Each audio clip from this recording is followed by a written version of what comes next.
Some Europeans think democratic systems are not for everyone because of culture diversification and different cultural background.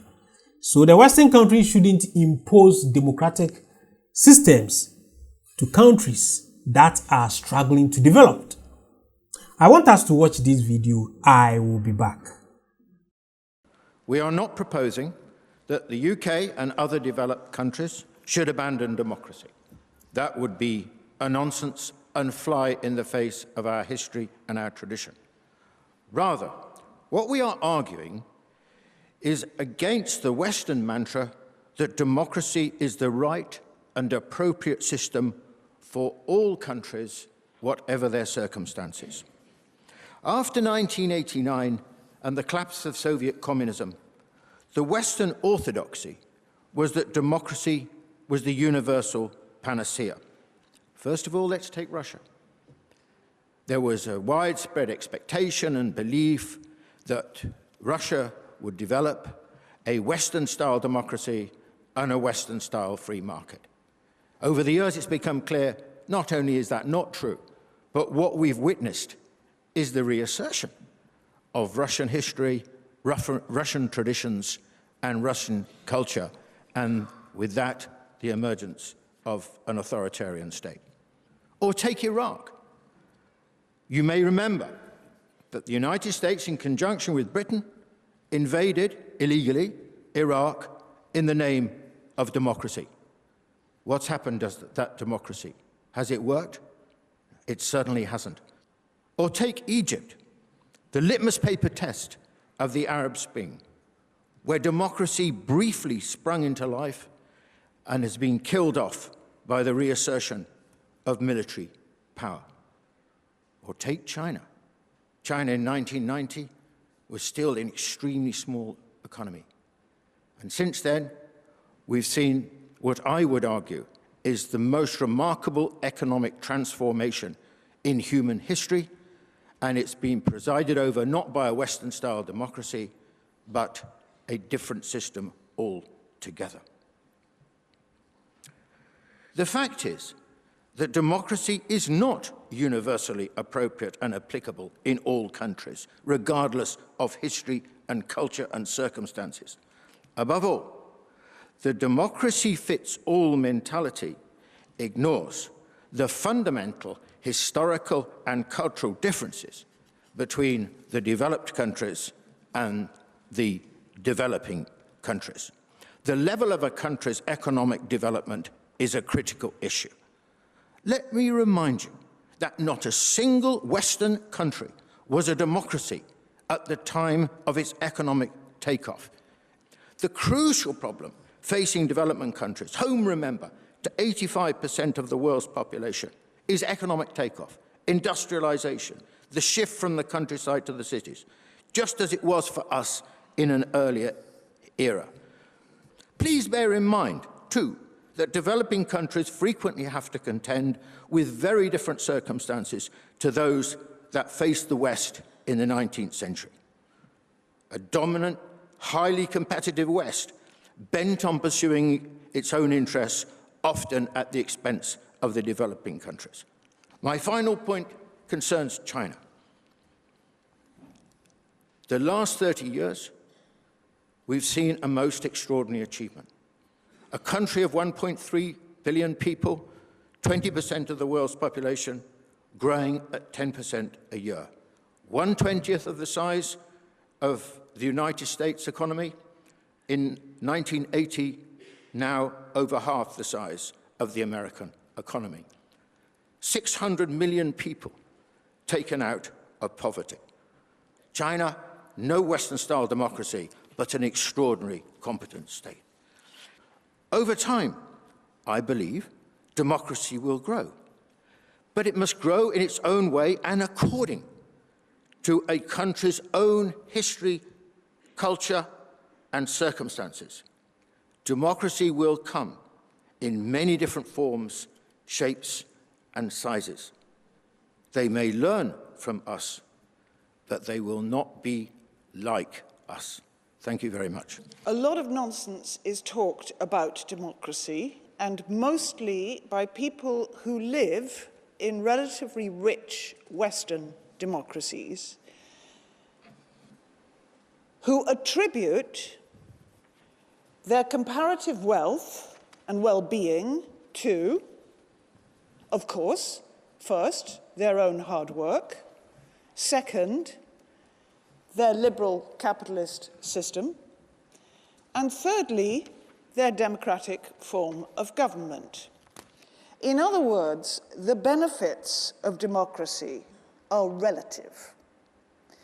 It depends on who you are, where you are in the global system, how wealthy your state is compared to others, and where you are in the evolution of your own political system.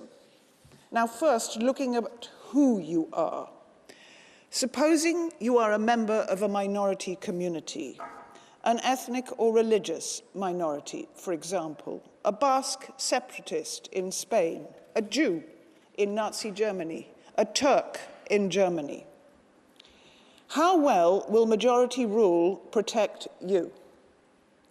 Democracy does not automatically do so. Your safety depends on the values espoused by the government of the day. And a populist government may win election by playing to majority prejudices at the expense of the minorities. Why else would religious minority communities sometimes feel safer under dictatorial rule than majority rule? The benefits of democracy all depend whether you draw the lines on the map around the democracy concerned. For ordinary Indians who do have a democracy and Chinese who do not, what matters is that their government is strong enough to defend their national corner. They're not operating in a vacuum, democracy or otherwise. Thus, whether they have a say in the composition of their government is less relevant to their chances of prosperity than the ability of their government to exercise leverage at the international level. Suppose you live in a small, underdeveloped country, dependent on investment and aid from the developed world for you to achieve a halfway decent standard of living and gainful employment. Whether elected or not, your government will have to bow to the dictates of multinationals and international financial institutions whose priorities are, respectively, profits and loan repayments, not your well-being. Your democracy is meaningless when your government has no real power. In any case, politicians are masters at managing national perceptions, manufacturing consent, even. And I contend the Western democracies mistake their moral authority at home as a license to tell other people how they should govern themselves. But their own systems are non-exportable. Do not, please, ladies and gentlemen, equate the word democracy with what makes you feel good here.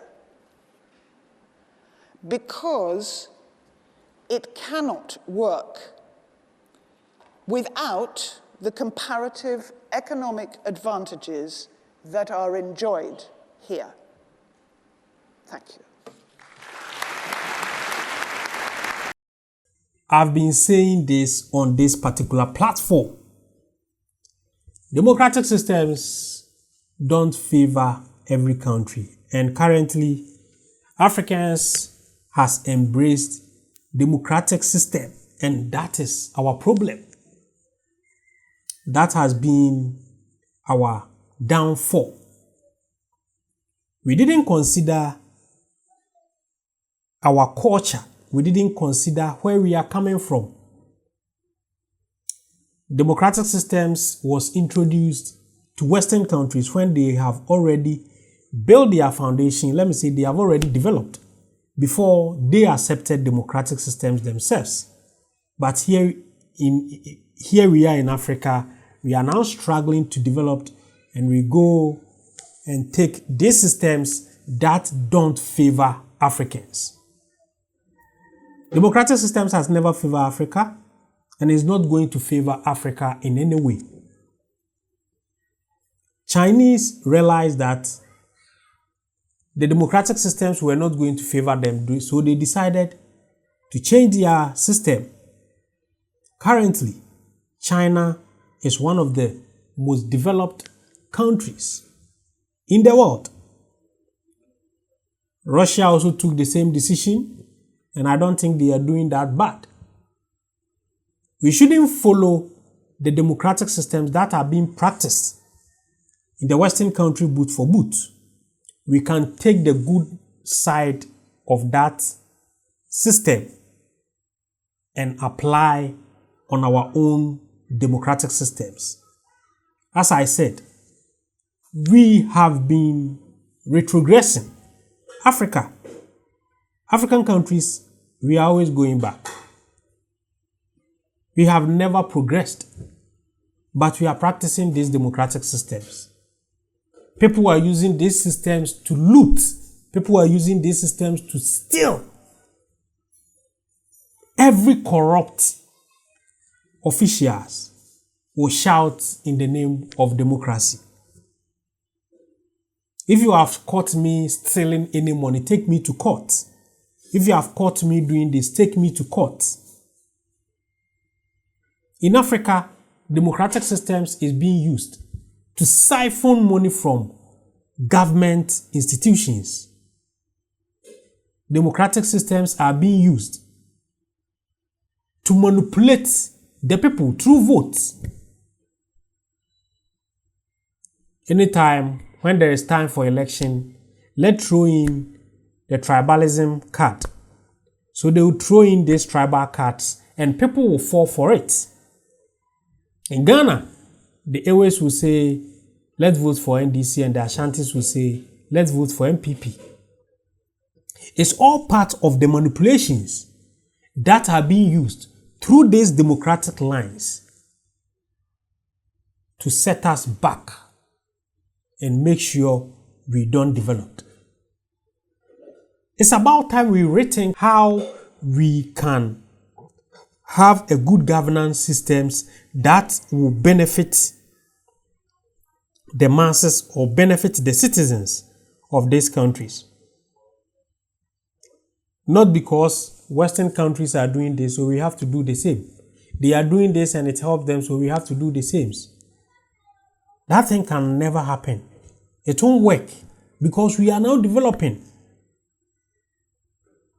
So a developing country like us don't need all these systems that do not favor us. We have to think about it. For some time now, I've been highlighting on how democratic systems has never favored Africa. So I keep sampling some opinions from resource people. And I think majority of my viewers has commended me on this particular thing I have took upon myself to do. And I will keep bringing you videos to enlighten ourselves about how we cannot depend on Western systems to develop. Let's be wise. Let's enlighten ourselves. Let's liberate ourselves from all this mental slavery so that we can be free. If you want to join my Telegram group, go to my description box, click on the Telegram link, it will take you to the platform. Join us for us to discuss about the well-being of Africa and Africans in diaspora. And if today is your first time coming to this channel, then don't forget to subscribe to this channel and turn on the notification button so that anytime I upload any great content, you will be notified. Thanks for watching.